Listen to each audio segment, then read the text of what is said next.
कारण गणपती झाले की दिवाळी ताबडतोब फार लवकर येते आहे. त्यामुळे दोन्हीचा आपण एकत्रित निर्णय घ्यायला पाहिजे आहे. आणि साधारणपणे त्याला 350 कोटी रुपयेपर्यंत एक आनंदाचा शिधा द्यायला कमी जास्त असा खर्च होतो. परंतु यावेळेला फायनान्सने ठरवलं की जरा या बाकीच्या सगळ्या गोष्टी पाहता अशक्य होणार नाही. सरकारकडे सध्या निधीचा तुटवडा आहे आणि त्यामुळे ही योजना बंद केली जाणार आहे. माझं स्पष्टपणे हे जे काही नागरी पुरवठा मंत्रालय आहे त्याच्या मंत्र्यांना आणि अधिकाऱ्यांना हे सांगणं आहे की आपण काही करा, निधीची व्यवस्था करा, परंतु गोरगरिबांना हा जो काही आनंदाचा शिधा आपण देत होतो तो बंद करू नका.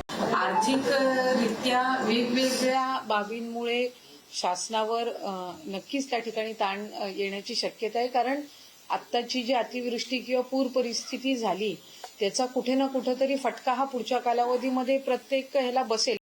आपल्याला सगळ्यांनाच माहिती आहे की गेले 1.5 वर्ष मी सातत्याने बोलते की महाराष्ट्राची आर्थिक परिस्थिती अडचणीत आहे. जे फिस्कल मॅनेजमेंट ज्याला म्हणतात, म्हणजे जेवढे पैसे येतात आणि जेवढे खर्च होतात त्याला एक नियम कायदा आहे.